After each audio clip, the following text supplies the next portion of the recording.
الحمد لله الحمد لله حمدا كثيرا كما أمر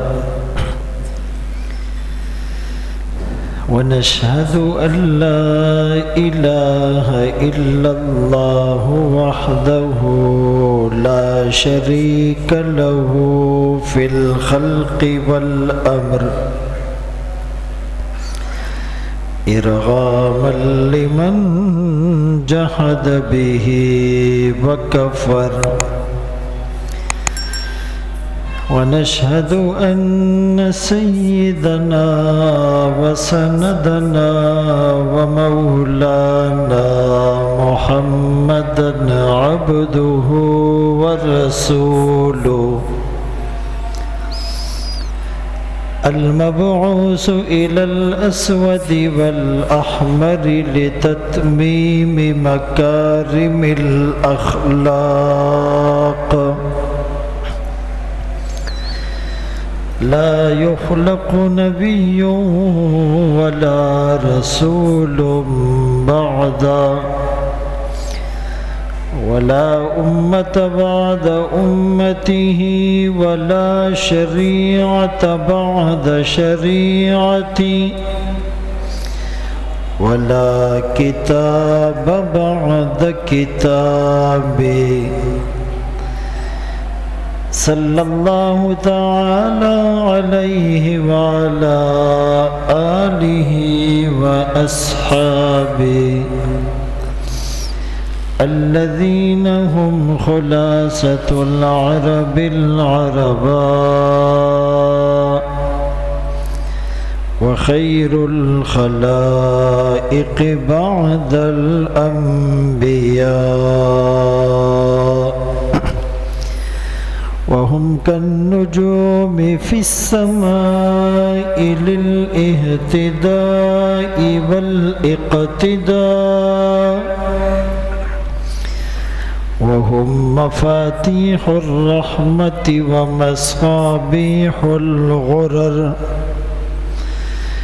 أما بعد فأعوذ بالله من الشيطان الرجيم بسم الله الرحمن الرحيم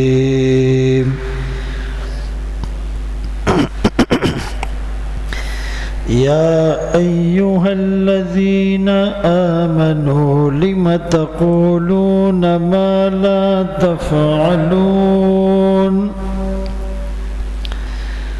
وقال النبي صلى الله عليه وسلم الدين النصيحة صدق الله مولانا العظيم وصدق رسوله النبي الأمي الهاشمي المدني الكريم ونحن على ذلك لمن الشاهدين والشاكرين والحمد لله رب العالمين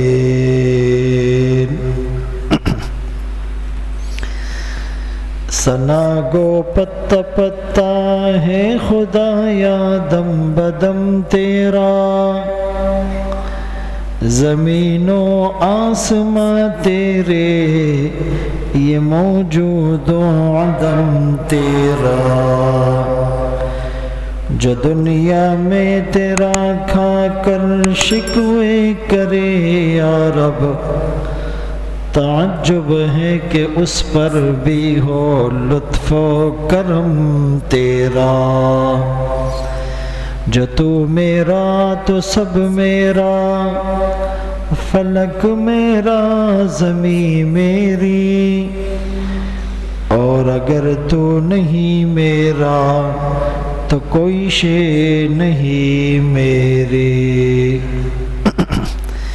واجب الاحترام عزیزان گرامی، آپ کے سامنے قرآن کریم فرقان مجید کی ایک آیت کریمہ تلاوت کی اور سرکار دو عالم تاجدار مدینہ محمد مصطفیٰ احمد مجتبی صلی اللہ علیہ وسلم کی حدیث مبارکہ پیش کی۔ رسول اللہ صلی اللہ علیہ وسلم کے جو بہت سے معجزات ہیں، اس میں ایک اہم ترین معجزہ وہ معراج کا سفر ہے۔ معجزہ اس کو کہتے ہیں کہ کسی نبی کے ہاتھ پر کوئی ما فوق العادہ، جو عادت کے برعکس ہو، سمجھ میں بظاہر نہ آنے والا واقعہ کسی نبی کے ہاتھ پر صادر ہو، اسے معجزہ کہتے ہیں۔ معراج کے سفر میں رسول اللہ صلی اللہ علیہ وسلم کو رات کے ایک پہر میں مکے سے بیت المقدس کی طرف اور بیت المقدس سے 7 آسمانوں کی طرف سفر کرایا گیا۔ آج سے 1444 سال پہلے جب گاڑیاں، روڈ، ٹرین، جہاز، ٹیکنالوجی، یہ سائنس نہیں تھی، اس وقت ایسے واقعے کا بیان کرنا اور لوگوں کا سمجھ میں آ جانا یہ بہت مشکل کام تھا۔ تو یہ جو مکے سے بیت المقدس کا سفر ہوا اس کو اسراء کہتے ہیں۔ اسراء کہتے ہیں رات کے ایک حصے میں سفر کرنا۔ سبحان الذی اسریٰ بعبدہ، پاک ہے وہ ذات جو اپنے بندے کو رات کے ایک حصے میں لے کر چلی۔ اسی لیے 15ویں پارے کی پہلی سورت کا ایک نام سورہ اسراء بھی ہے۔ تو مکے سے بیت المقدس کا سفر اسراء ہے اور بیت المقدس سے 7 آسمانوں کا سفر معراج ہے۔ اب معراج کا سفر کس مہینے میں ہوا، اس میں اختلاف ہے۔ ایک قول یہ ہے کہ وہ رجب کی 27 تاریخ کو ہوا۔ قطع نظر اس بات سے کہ وہ سفر کب ہوا، ہمیں یہ دیکھنا ہے کہ ہمیں اس سفر سے کیا سبق ملا، اس میں میرے اور آپ کے لیے کیا عبرت اور نصیحت کی باتیں ہیں۔ تو قرآن کی جو آیت میں نے تلاوت کی، اللہ فرماتے ہیں اے ایمان والو لم تقولون ما لا تفعلون، کہ کیوں کہتے ہو وہ بات جس پر عمل نہیں کرتے۔ آج ہمارا سب سے بڑا مسئلہ کہ ہم گفتار کے غازی ہیں، کردار کے غازی نہیں ہیں۔ اقبال نے کہا نا، مسجد تو بنا دی شب بھر میں ایمان کی حرارت والوں نے، من اپنا پرانا پاپی ہے برسوں میں نمازی بن نہ سکا۔ اقبال بڑا اپدیشک ہے، من باتوں میں موہ لیتا ہے، گفتار کا یہ غازی تو بنا، کردار کا غازی بن نہ سکا۔ مجھ سمیت ہم سب گفتار کے غازی ہیں، کردار کے غازی نہیں بن سکے۔ تو اس آیت میں بھی ایمان والوں کو جھنجھوڑا جا رہا ہے، کیوں کہتے ہو وہ باتیں جس پر عمل نہیں کرتے؟ تمہارے قول اور فعل میں تضاد کی ہوئی ہے، اپنے علم پر تمہارا عمل کیوں نہیں؟ جو تم کہہ رہے ہو اس کی پریکٹس کیوں نہیں کرتے؟ اسی لیے بولنے والا بھی اور سننے والے بھی اس بات کے محتاج ہیں کہ ہم جو کہیں اس پر عمل کریں، جو سنیں دل کے کانوں سے سنیں اور اس پر عمل کریں، تب نجات بنے گی، ورنہ نجات مشکل ہے۔ باتوں سے تو باتیں نکلتی ہیں، کام نہیں نکلتا۔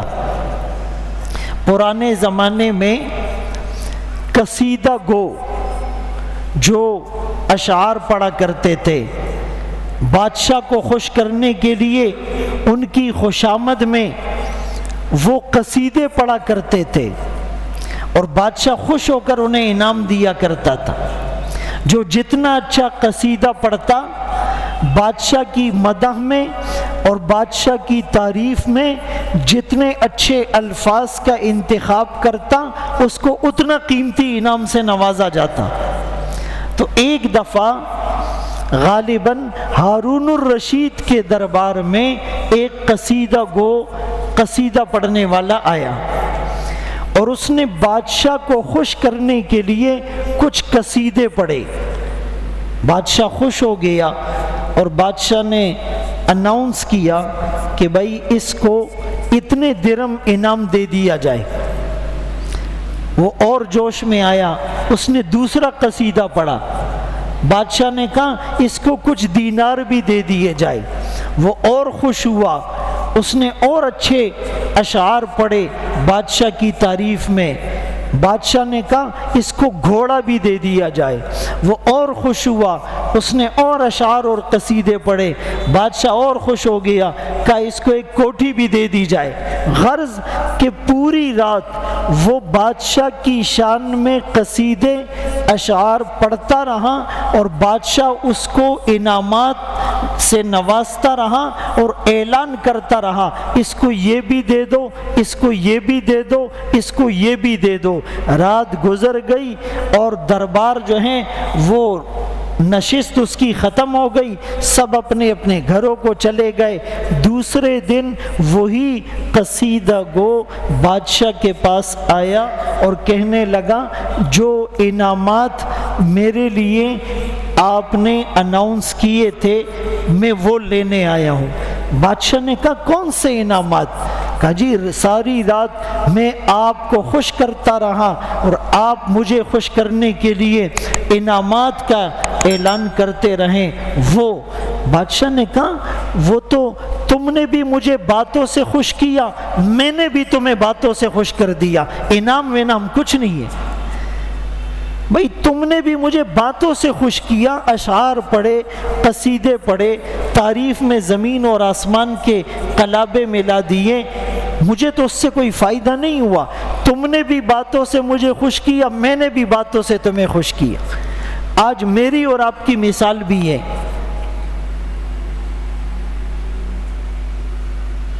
بھائی بھائی کو کہتا ہے ارے بھائی تیرے لیے جان حاضر ہے، موقع آتا ہے تو پھر خون کی ایک بوتل بھی نہیں دیتا ہے۔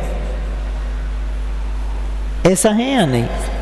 دوست کو کہتا ہے ارے بھائی انشاءاللہ وقت آنے پر میں تم سے 2 قدم آگے ہوں گا، لیکن وقت آنے پر وہ 2 قدم کیا 100 قدم پیچھے چلا جاتا ہے۔ شوہر کے اوپر تھوڑے سے سخت حالات آئے، بیوی جا کر میکے میں بیٹھ جاتی ہے۔ آج کل یہی کیس چل رہا ہے، او جی یہ میری ضرورتیں پوری نہیں کر سکتا۔ وہ ضرورتیں نہیں ہوتی ہے، وہ خواہشات ہوتی ہے۔ ضرورت تو یہ کہ روٹی مل جائے، گرم ہو یا باسی ہو، سالن مل جائے، گوشت کا ہو یا دال ہو، سال میں 2-3 جوڑے مل جائے، ضرورت تو یہ۔ تو بہرحال اس وقت امت مسلمہ کا جو سب سے بڑا مسئلہ ہے وہ صرف باتیں ہیں، گفتار کے غازی ہیں، کردار کے غازی نہیں ہے۔ تو کردار کا غازی بننے کے لیے اپنے اندر وزن پیدا کرنا پڑے گا۔ پتھر گرا دریا میں، شور نہیں ہوا، پتھر گرا دریا میں، شور اٹھ گیا۔ پتھر نے پتھر سے کہا کہ اگر شور پیدا کرنا ہے تو اپنے اندر وزن پیدا کرنا ہوگا۔ چھوٹا پتھر دریا میں ڈالو کچھ بھی نہیں ہوگا، بڑا اور بھاری اور وزنی پتھر ڈالو گے تو شور سا اڑ جائے گا۔ پتھر گرا دریا میں، شور نہیں ہوا، پتھر گرا دریا میں، شور اٹھ گیا۔ پتھر نے پتھر سے کہا شور پیدا کرنا ہے تو وزن پیدا کرنا ہوگا۔ اپنے اندر وزن پیدا کرنے کے لیے، اپنی بات میں وزن اور اثر پیدا کرنے کے لیے عمل کرنا پڑے گا، پریکٹسنگ مسلمان بننا پڑے گا۔ رسول اللہ صلی اللہ علیہ وسلم نے اپنے عمل سے دنیا کو اپنا گرویدہ بنایا۔ خندق کے موقع پر خندق کھودی جا رہی ہے اور بھوک ہے۔ ایک صحابی آئے اور آقا سے شکایت کی، اپنا دامن اٹھا کر دکھایا کہ بھوک کی وجہ سے پیٹ پر پتھر باندھا ہوا ہے۔ آپ صلی اللہ علیہ وسلم نے کیا کیا؟ بھائی میں اور آپ ہوتے، ہم اس کو کہتے جی صبر کرو، برداشت کرو، اس پر بہت اجر ملے گا، دین قربانیوں سے پھیلا ہے، مجاہدہ اور مشقت پر تمہیں بہت بڑا اجر ملے گا، ہم لمبی چوڑی تقریر کرتے۔ اللہ کے رسول صلی اللہ علیہ وسلم نے فوراً اپنا دامن اور کرتا اٹھایا تو پیٹ پر 2 پتھر باندھے ہوئے تھے۔ انہوں نے کردار پر محنت کی تو بولنا کم پڑتا تھا، ہم نے کردار پر محنت نہیں کی تو گھنٹوں تقریر کرنی پڑتی ہے، لیکن مزہ پھر بھی نہیں آتا۔ عمل سے زندگی بنتی ہے، جنت بھی جہنم بھی، یہ خاکی اپنی فطرت میں نہ نوری ہے نہ ناری۔ میرے محترم دوستو، بھائیو، بزرگوں،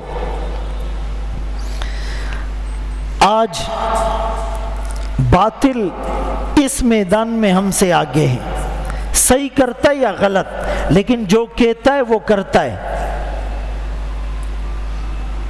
اگر انہوں نے کسی کے اوپر لکھا ہوا ہے نا کہ میڈ ان جاپان، تو وہ میڈ ان جاپان ہی ہوگا، میڈ ان چائنا نہیں ہوگا۔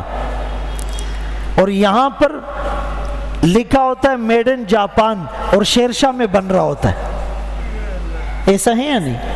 لوگ کہتے نہیں یہاں 2 نمبر چیزیں، میں کہتا ہوں 2 نمبر ہوتا تو بھی اچھا تھا، یہاں تو 50 نمبر کی چیز ملتی۔ یہ مسلمان ہے میرے دوستو۔ دودھ کی دکان پہ لکھا ہوتا ہے ماشاءاللہ ملک شاپ، اور اندر ملاوٹ ہو رہی ہوتی۔ میڈیکل اسٹور پر لکھا ہوتا ہے بسم اللہ میڈیکل اسٹور، اور تو بسم اللہ پکی بام نخکاری، 4 نمبر اور 10 نمبر کی میڈیسن بیچ رہے، وہ اپنے اسٹیکر اوپر لگاتے ہیں اور اس کا جو ریٹ ہوتا ہے اس کو مٹا دیتے ہیں، سسلہ بھی کئی۔ تو میرے محترم دوستو، بھائیو، بزرگوں، باتوں سے کچھ نہیں ہوتا ہے، نام ماشاءاللہ اور بسم اللہ اور سبحان اللہ لکھنے سے کچھ نہیں ہوتا۔ رشوت لی، سود کا لین دین کیا، ملاوٹ کی، جھوٹ بولا، جھوٹی قسمیں کھائی، عیب چھپایا، عیب چھپا کر مال بیچا، فراڈ کیا، غصب کیا، بہن بیٹی کو میراث میں حصہ نہیں دیا، بھائی کے حق پر ڈاکہ مارا، پڑوسی کو تنگ کیا، ڈنڈی ماری، اور بڑی بلڈنگ بنانے کے بعد نیچے لکھ دیا ھذا من فضل ربی، یہ میرے رب کا فضل ہے۔ یہ مذاق تو نہیں ہے دین، دین کو ہم نے مذاق بنا لیا ہے۔ اسی لیے میرے محترم دوستو، بھائیو، بزرگوں، میں نے مثال دی کہ جاپان آج پوری دنیا میں اس کی مصنوعات کی ویلیو ہے۔ اگر ہمارے سامنے کوئی 2 گھڑیاں رکھ دیں کہ یہ پاکستان کی بنی ہوئی ہے اور یہ جاپان کی بنی ہوئی ہے، ہم کون سی کا انتخاب کریں گے؟ جاپان کی۔ ہمارے سامنے 2 آپشن ہو کہ آپ نے سفر کرنا ہے پاکستانی ایئر لائن میں کرنا ہے، PIA میں، یا کسی دوسرے ملک کی، ہم دوسرے ملک کا انتخاب کریں گے۔ انہوں نے محنت کی، جو کیا اس کو سچ کر دکھایا، ان کی ویلیو بن گئی۔ جاپان نے کہا کہ ہم نے دنیا کے ہر روڈ پر اپنی گاڑی کو چلانا ہے۔ آپ پوری دنیا کے کسی بھی روڈ پر دیکھیں جاپان کی گاڑی چل رہی ہے۔ جو ان کا ویژن تھا، جو ان کا مشن تھا، جو ان کا گول اور ایم آف لائف تھا، انہوں نے اس کو کر دکھایا، محنت کی۔ ایک زمانہ یہ تھا کہ یہ محنت مسلمان کر رہا تھا کہ میرے آقا کا لایا ہوا دین ہر کچے مکان تک پہنچ کر رہے گا، مشرق اور مغرب تک پہنچ کر رہے گا، ایشیا اور یورپ تک پہنچ کر رہے گا، امریکہ اور افریقہ تک پہنچ کر رہے گا، کالے اور گورے تک پہنچ کر رہے گا، سرخ اور سانولے کلر والے تک پہنچ کر رہے گا، بادشاہ اور فقیر کی جھونپڑی تک پہنچ کر رہے گا۔ اور صحابہ نے محنت کی اور پوری دنیا میں پھیلے، اور پھیل کر رسول اللہ کی تعلیمات کو حرز جان بنایا اور پوری دنیا میں اسلام کا جھنڈا لہرا دیا۔ لیکن ان کی محنت پر پانی پھیرا تو ہم نے پھیرا۔ بالکل اس زندگی سے الٹ ہماری زندگی ہے۔ ایک دیوبند کے بزرگ تھے، تو وہ ٹرین میں سفر کر رہے تھے، اور ان کے ساتھ جو کیبن میں کچھ اپ ٹو ڈیٹ لڑکے بیٹھے ہوئے تھے، کالج کے، یونیورسٹی کے، بیچارے دین سے تھوڑے سے غافل تھے، حلیے سے پتہ چل رہا تھا، باتوں سے پتہ چل رہا تھا، برتاؤ سے پتہ چل رہا تھا۔ اب انہوں نے دیکھا کہ یہ کوئی مولوی صاحب ہمارے ساتھ کیبن میں بیٹھے ہوئے، اور اس بیچارے کو تو دنیا کا کوئی پتہ ہی نہیں، تھوڑا مذاق کرنے لگے۔ تو حضرت نے، اخبار والا گزر رہا تھا، اس سے کہا مجھے انگریزی اخبار دو۔ جب اس کو کہا نا انگریزی اخبار دو، تو یہ لڑکے تھوڑے سے چونک گئے، کان کھڑے ہو گئے۔ کوئی مولوی اگر انگریزی بولے تو ان کو بڑا عجیب لگتا ہے، حالانکہ ہمیں عربی پہلے سیکھنی چاہیے، لیکن اس کے بعد انگریزی بھی سیکھنی چاہیے، اس نیت سے کہ میں اپنے دین کو ریپریزنٹ کروں گا۔ رسول اللہ صلی اللہ علیہ وسلم نے بعض صحابہ کو حکم دیا، اس زمانے کی جو انگریزی تھی، سریانی زبان، عبرانی زبان، فرمایا اس کو سیکھو۔ پھر ان کے ذریعے سے وہاں کے بادشاہوں کو خطوط بھیجے جاتے تھے، ان کا خطوط آنے پر ٹرانسلیٹر کا، ترجمان کا کردار ادا کیا جاتا تھا، دین ایسے نہیں پھیلا۔ بہرحال مولانا صاحب نے جب کہا نا انگریزی اخبار دو، تو وہ چونک گئے، ان کے کان کھڑے ہو گئے، کہنے لگے مولانا صاحب کو کیا انگریزی آتی ہوگی؟ مولانا صاحب نے انگریزی اخبار لیا اور الٹا پکڑ لیا، بجائے سیدھا پکڑنے کے الٹا پکڑ لیا۔ اب وہ اور ہنسنے لگے کہ یہ لو جی، انگریزی پڑھنا تو درکنار، اخبار ہی الٹا پکڑا ہوا ہے۔ وہ ایک سادہ سا آدمی تھا، اس نے کسی لڑکے سے پوچھا آپ کی تعلیم کتنی ہے؟ اس نے کہا BA۔ کہا 2 لفظ سیکھے وہ بھی الٹے، AB کی جگہ BA۔ بہرحال تو لڑکے ہنسنے لگے۔ تھوڑی دیر کے بعد مولانا صاحب نے اخبار کو سیدھا کیا اور انگلش پڑھنا شروع کی، اور وہ لڑکے حیران ہو گئے۔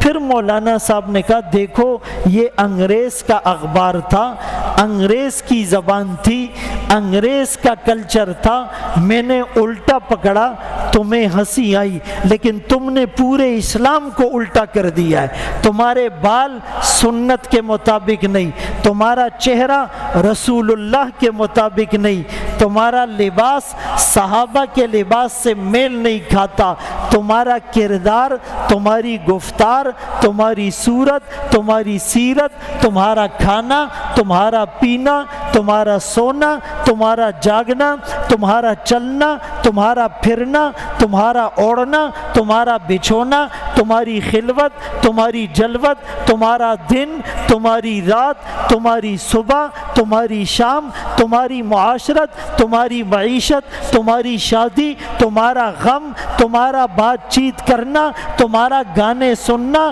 یہ سب کچھ سنت کے خلاف ہے، اسلام کے خلاف ہے۔ تمہیں اپنے اوپر ہنسی نہیں آئی؟ ان کو بات سمجھ میں آ گئی۔ آج یہ مسلمان ہیں دوستو، کہتے جی کافر گستاخی کرتا ہے، اسی گستاخ کے ڈرامے کون دیکھتا ہے؟ اسی گستاخ کی فلمیں کون دیکھتا ہے؟ اسی گستاخ کی جینز کون پہنتا ہے، وہ بھی پھٹی ہوئی؟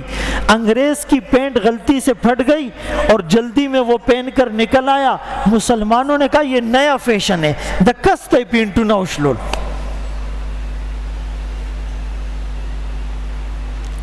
میرے محترم دوستو، ان گستاخوں کو سپورٹ ہم کرتے ہیں۔ ہماری شادیوں میں اور کافروں کی شادیوں میں کوئی فرق کر کے تو بتاؤ۔ ان کے ڈرامے میں، ان کی فلم میں جو رسم ہم دیکھتے ہیں اس کو حاجی صاحب اپنے گھر کی شادی میں اپلائی کرتا ہے، اور پھر یہ باہر نکل کے کہتا ہے او جی بس عذاب آ رہا ہے اور مہنگائی ہے، اور جی حالات بڑے خراب ہو گئے، اور جی مولویوں نے بس دین کو تماشا بنا لیا۔ میرے محترم دوستو، بھائیو، بزرگوں، ایسے مسلمان نہ بنو کہ انگریز کو پوچھنا پڑے کہ تم میں مسلمان کون ہے۔ ایسے مسلمان بنو کہ دور سے نظر آئے وہ مسلمان آ رہا ہے، وہ محمد الرسول اللہ کا غلام آ رہا ہے، اس کا امامہ دیکھ کر، اس کی داڑھی دیکھ کر، اس کا جبہ دیکھ کر، اس کا کرتا دیکھ کر، اس کی مسواک دیکھ کر، اس کی تسبیح دیکھ کر، ہاتھوں میں قرآن دیکھ کر، ہاتھوں میں تلوار دیکھ کر، آنکھوں میں پاکیزگی دیکھ کر، زبان میں مٹھاس دیکھ کر، کانوں میں قرآن کی تلاوت کی حلاوت دیکھ کر، ہاتھوں میں اس کے اخلاق کی خوشبو دیکھ کر، اس کی شادی دیکھ کر، اس کا بزنس دیکھ کر، اس کی نماز دیکھ کر، نماز میں خشوع اور خضوع دیکھ کر، اس کی عاجزی دیکھ کر، اس کی دعا دیکھ کر دور سے پتہ چلے محمد الرسول اللہ کا غلام آ رہا ہے۔ ہمیں تو تعارف کرانا پڑتا ہے، او جی میں مسلمان ہوں۔ وہ بھی حیران ہوتا ہے، یار لگ تو کہیں سے نہیں رہے، سر کے بالوں سے لے کر پاؤں کے ناخن تک اگر خوردبین جو مائکروسکوپ ہوتا ہے نا اس سے بھی دیکھو گے تو اسلام کی کوئی چیز اس میں نظر نہیں آئے گی۔ اللہ اکبر کبیرہ۔ میرے محترم دوستو، بھائیو، بزرگوں، جیسے ایک آدمی مسجد میں بغیر طہارت کے نہیں آ سکتا، بغیر وضو کے مسجد میں نہیں آ سکتا، اسی طرح جنت میں بھی گناہ کے ساتھ نہیں جا سکتا۔ اور مسجد میں آنے کے لیے یہ وضو تو کرتا ہے، ظاہری طور پر تو اپنے آپ کو پاک کرتا ہے، لیکن باطنی طہارت نہیں حاصل۔ اندر سے حسد اور کینہ اور بغض اور چغلی اور بدنظری، یہ جذبات جب تک نہیں نکلیں گے، باطنی طہارت جب تک حاصل نہیں ہوگی تو پھر مسجد میں دل لگے گا نہیں۔ قیامت کے دن میدان محشر میں کہ جب اللہ جلال میں ہوں گے اور اللہ کے عرش کے سائے کے سوا کوئی سایہ نہ ہوگا، اس میں 7 طرح کے لوگ وہ عرش کے سائے میں ہوں گے۔ ایک وہ آدمی قلبہ معلق بالمساجد، جس کا دل مسجد میں اٹکا ہوا ہے، ہر وقت مسجد میں بیٹھا ہوا ہے۔ تو یہ مسجد میں دل لگے گا کب؟ جب کھائیں گے بھی حلال اور اندر بھی طہارت ہوگی تو پھر مسجد میں دل لگے گا۔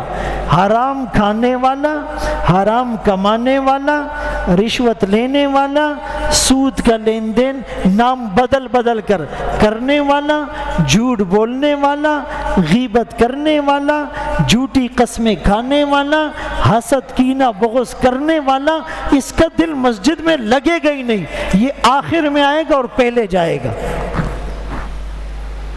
پہلی صف تک آنے میں اس کو موت آئے گی، اگر پہلے بھی آ جائے گا نا بیٹھے گا پیچھے۔ اگر پہلی صف کے ثواب کا پتہ چل جائے تو لوگ ایک دوسرے سے لڑ جھگڑ کر آگے آتے، حضرت صاحب بیٹھ جاؤ، میرے پیچھے بیٹھو، ابھی جذبات میں نہیں آؤ، پہلے سے پہلے آؤ، اللہ ہمیں سمجھ دے۔ تو میں عرض کر رہا تھا کہ یہ دل مسجد میں لگے گا کیسے؟ جب حلال کھائیں گے، حلال پہنیں گے، سچ بولیں گے، اور پھر مسجد میں آ کر بھی اگر دل پاک نہیں ہوگا نا تو یہاں بھی آ کر گناہ کریں گے۔ یہاں کون سا گناہ ہوگا؟ مسجد میں دنیا کی بات کریں گے، مسجد میں بیٹھ کر غیبت کریں گے، دتاو گورا دم وزن شروع کرن۔ اگر کوئی رو کر دعا مانگ رہا ہوگا بولیں گے یہ دکھلاوا کر رہا ہے، بھئی یہ اس کے دل کا معاملہ ہے، یہ اس کا اور اللہ کا معاملہ ہے، میں اور آپ فیصلہ کرنے والے کوئی نہیں۔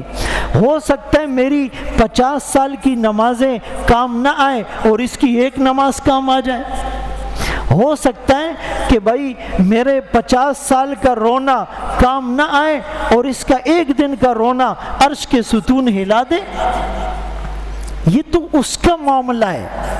تو مسجد میں بیٹھ کر بھی غیبت کرے گا، اور غیبت کا نقصان کیا ہے؟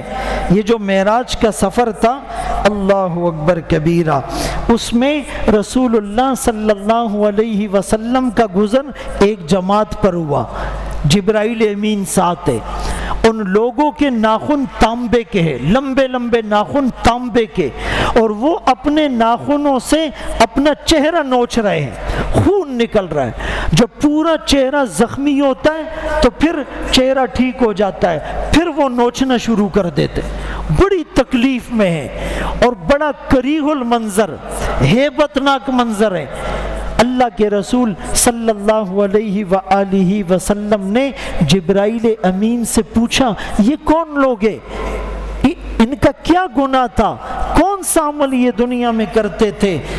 جبرائیل امین کہنے لگے یہ لوگ غیبت کرتے تھے۔ اور غیبت کیا ہے؟ کہ کسی کے بارے میں ایسی بات کرنا کہ اگر اس کے سامنے کرتے تو اس کو برا لگتا۔ اب ہم لوگ اپنے آپ کو کور دیتے ہیں، ہم کہتے جی یہ برائی تو اس کے اندر ہے، اسی لیے ہم بولیں گے تو غیبت نہیں ہے۔ آپ صلی اللہ علیہ وسلم نے فرمایا کہ اگر کسی کے اندر کوئی برا عمل ہے اور آپ اس کی غیر موجودگی میں بولے، یہی تو غیبت ہے۔ اگر اس میں وہ برائی ہے بھی نہیں، وہ تو پھر الزام ہے، بہتان ہے، تہمت ہے، اس کا گناہ تو اور سخت ہے۔ فرمایا یہ لوگ غیبت کرتے تھے۔ اور غیبت کے بارے میں قرآن نے کیا کہا؟ اَيُحِبُّ أَحَدُكُمْ أَن يَأْكُلَ لَحْمَ أَخِيهِ مَيْتًا، تم میں سے کوئی یہ پسند کرتا ہے کہ اپنے مردہ بھائی کے پیٹھ کا گوشت کھائے؟ بھائی انسان کا گوشت کھانا بھی برا ہے، پھر بھائی کا گوشت کھانا یہ اس سے برا ہے، پھر مردہ بھائی کا گوشت کھانا یہ اس سے برا ہے، پھر اس کی پیٹھ کا گوشت کھانا یہ اس سے برا ہے۔ اگر دنیا میں کوئی انسان کا گوشت کھائے، ہم اس سے دعا سلام بھی چھوڑ دیں گے، اور اپنے مردہ بھائی کے پیٹھ کا گوشت کھانے والے ہم سب ہیں اور کوئی پرواہ نہیں۔ غیبت کا ایک نقصان یہ ہے، اس سے معاشرے میں فساد پھیلتا ہے۔ آپ نے کسی کی غیبت کی، وہ تمہارے بارے میں یہ کہہ رہا ہے، اس کے دل میں حسد آ گیا، پھر یہ اس کی غیبت کرے گا، پھر اس کو گالی دے گا، پھر اس سے جا کر لڑائی کرے گا، پھر قتل ہو جائے گا، پھر کیس چلے گا، پھر خاندان اجڑ جائیں گے۔ شوہر کو بیوی کی غیبت آپ نے کی، وہ بیوی کو طلاق دے دے گا۔ بیوی سے آپ نے اس کے شوہر کی غیبت کی، وہ میکے میں جا کر بیٹھ جائے گی اور بچے رول جائیں گے اور خاندانوں کا جھگڑا ہو جائے گا۔ نوکر کو آپ نے مالک کی غیبت کی، وہ مالک کو چھوڑ کر چلا جائے گا۔ مالک سے آپ نے نوکر کی غیبت کی، وہ اپنے مالک کو نقصان پہنچانے کے لیے اس کے گھر میں حملہ کر سکتا ہے، اس کو نقصان پہنچا سکتا ہے۔ بھائی بھائی کا دشمن ہو جائے گا، پڑوسی پڑوسی کا دشمن ہو جائے گا، امام مقتدی کا اور مقتدی امام کا دشمن ہو جائے گا، استاد شاگرد کا اور شاگرد استاد کا دشمن ہو جائے گا، اور سب اس میں مبتلا ہے، سب اس میں مبتلا ہے۔ یہی تو وجہ ہے، بولو جی دعا مانگتے قبول نہیں ہوتی، نماز پڑھتے ہیں ذہن میں یکسوئی نہیں آتی، قرآن کھولتے ہیں زیادہ پڑھنے کو جی نہیں چاہتا، تہجد میں اٹھنے کی توفیق نہیں ملتی، بچے میری بات نہیں مانتے، بیوی جو ہے نا وہ اپنی لائن پر چل رہی ہے، بھائی جو ہیں وہ منہ لگانے کو تیار نہیں۔ ہم یہ گناہ چھوڑیں گے تو بات بنے گی۔ یہ زبان دو دھاری تلوار ہے، یہ جس طرف چلتی ہے اس کو صحیح استعمال کرو یا غلط۔ فرمایا جرمہ صغیر و جرمہ کبیر، سائز میں تو چھوٹی ہے لیکن جرم بڑے بڑے کرواتی ہے۔ زبان میں ہڈی تو کوئی نہیں لیکن ہڈیاں توڑوا دیتی ہے، پسلیاں توڑوا دیتی ہے، قتل ہو جاتے ہیں زبان ہی کی وجہ سے۔ گاڑی کا ایکسیڈنٹ ہوا، اس نے گالی دی، اتر کر جو ہے راڈ ہاتھ میں آیا، سر پہ مارا اور دوسرا مر گیا، زبان تھی۔ میرے محترم دوستو، بھائیو، بزرگوں، امام بخاری رحمت اللہ علیہ کے بارے میں آتا ہے، فرمایا کہ جب سے مجھے پتہ چلا کہ غیبت حرام ہے اور الغیبت اشد من الزنا، زنا سے زیادہ سخت ہے۔ بھائی رشوت حرام ہے، قتل حرام ہے، سود حرام ہے، اسی طرح غیبت بھی حرام ہے، شراب پینا حرام ہے، اسی طرح غیبت کرنا بھی حرام ہے۔ اور فرمائے زنا سے زیادہ سخت، کوئی زناکار آدمی ہو اور ہمیں پتہ چل جائے کہ بھئی یہ اس کی عادت ہے، تو کوئی اس کے ساتھ بیٹھنا بھی پسند نہیں کرتا کہ یار لوگ میرے بارے میں بھی غلط گمان اور تصور کریں گے۔ لیکن اس سے بڑا گناہ غیبت میں ہم سب مبتلا اور کوئی پرواہ نہیں۔ اسی لیے امام بخاری رحمت اللہ علیہ فرماتے ہیں جب سے مجھے پتہ چلا کہ غیبت حرام بھی ہے اور غیبت زنا سے زیادہ سخت بھی ہے، اور قیامت میں جہنم میں غیبت کرنے والے اپنے تانبے کے ناخنوں سے اپنے چہروں کو نوچتے رہیں گے، فرمایا اس دن کے بعد سے میں نے غیبت نہیں کی۔ اور بھائی غیبت تو وہ کرے جو خود دودھ سے دھلا ہوا ہو۔ ایک آدمی خود بڑا پاک اور پاکیزہ ہے، پیدا ہونے کے بعد سے لے کر اب تک کوئی گناہ نہیں کیا ہے، حرام کا لقمہ نہیں کھایا ہے، یہ کسی کی غیبت کرے تو سمجھ میں بھی آتا ہے، جائز تو اس کے لیے بھی نہیں ہے۔ ایک مثال دے رہا ہوں، اپنا حال تو ہم سب کو پتہ ہے، تھوڑی دیر کے لیے ادھر جھانکیں گے نا تو زناکار بھی اچھا نظر آئے گا، تھوڑی دیر کے لیے ادھر دیکھ لو، جو گناہ یہ کر رہا ہے میں نے نہیں کیا، مجھے موقع ملا تو میں نہیں کروں گا، اس سے بڑے بڑے گناہ میں نہیں کرتا، اس اللہ نے پردہ ڈالا ہوا ہے تو عزت بنی ہوئی ہے، اگر وہ پردہ اور ستاری کی چادر ہٹا دیں تو شاید گھر والے بھی گھر سے نکال دیں، اور وہ تمہیں برا لگ رہا ہے۔ ہو سکتا ہے اس نے پہلی بار کیا ہو، ہم نے بہت بار کیا ہو سکتا ہے اس گناہ کے بعد وہ اللہ کے سامنے ایسا روئے کہ اللہ اس کے گناہوں کو نیکیوں سے بدل دے، وہ اللہ کا ولی بن جائے اور ہم اس کو حقیر سمجھ رہے۔ تو ایک بزرگ سے کسی نے کہا آپ کسی کی غیبت نہیں کرتے۔ وہ فرمانے لگے لست عن نفسی راضیا حتی اتفرغ لذم الناس، میں اپنے آپ سے راضی اور خوش نہیں ہوں، میرے پاس اتنا ٹائم ہی نہیں ہے کہ میں لوگوں کے عیوب کو ڈھونڈتا پھروں، اپنے گناہوں میں لت پت ہوں، اپنی خامیوں میں ڈوبا ہوا اور پھنسا ہوا اور جکڑا ہوا ہوں۔ میں تو بس اپنے گناہوں کو دیکھ دیکھ کے اپنے نفس کو ملامت کر رہا ہوں، مجھے کسی اور کو دیکھنے کا خیال نہیں آتا۔ اس لیے معراج کا ایک سبق یہ ہے ہم غیبت سے بچیں، اپنی زبانوں کو پاک رکھیں، اور دوسرا سبق کہ ہم نماز کی پابندی کریں۔ آپ صلی اللہ علیہ وسلم نے کچھ لوگوں کو دیکھا کہ ان کے سر بڑے بڑے پتھروں سے کچل دیے جاتے، کچومر بن جاتا ہے۔ کسی کا ایکسیڈنٹ ہوتا ہے نا اور ٹائر کے نیچے اس کا سر آ جائے یا کوئی بڑا پتھر یا چٹان اس پر گر جائے تو وہ سر اس کا کچومر بن جاتا ہے۔ تو ایسے بڑے بڑے پتھر سے اس کے سر کو کچل دیا گیا، پھر سر ٹھیک ہو گیا، پھر پتھر سے کچل دیا گیا، پھر ٹھیک ہو گیا، پھر پتھر سے کچل دیا گیا، پھر ٹھیک ہو گیا، قیامت تک یہ ہو رہا ہے۔ آپ صلی اللہ علیہ وسلم نے پوچھا یہ بدقسمت کون ہے؟ فرمایا نماز کو چھوڑنے والے، یہ نماز نہیں پڑھتے تھے۔ یعنی جو سر اس کے سامنے یعنی جھکا اس کو پھوڑ دیا جائے، توڑ دیا جائے، اس کا کچومر بنا دیا جائے۔ آج یہ سر ادھر نہیں جھک رہا، اور فجر میں تو بہت کم لوگوں کا جھک رہا ہے۔ بہت گراں تم پر صبح کی بیداری ہے، ہم سے کب پیار ہے، ہاں نیند تمہیں پیاری ہے، طبع آزاد پہ قید رمضہ بھاری ہے، تم ہی کہہ دو یہی آئین وفاداری ہے۔ قوم مذہب سے ہے، مذہب جو نہیں تم بھی نہیں، جذبہ باہم جو نہیں محفل انجم بھی نہیں۔ اب ترکی میں زلزلہ آیا، 45 سیکنڈ میں 45 سیکنڈز جو بچے تھے وہ یتیم ہو گئے، 45 سیکنڈ میں۔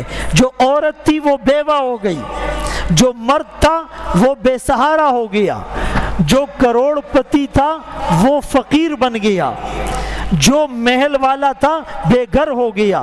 ایک آدمی اپنے کرایہ دار کو کہنے لگا کہ جی کرایہ بڑھاؤ۔ اس نے کہا میری اتنی گنجائش نہیں، مہنگائی نے کمر توڑ دی ہے، میں زیادہ کرایہ افورڈ نہیں کر سکتا۔ کہا پھر گھر سے نکلو۔ اس نے بڑی منت سماجت کی، کہا نہیں ایک سیکنڈ بھی مہلت نہیں دوں گا۔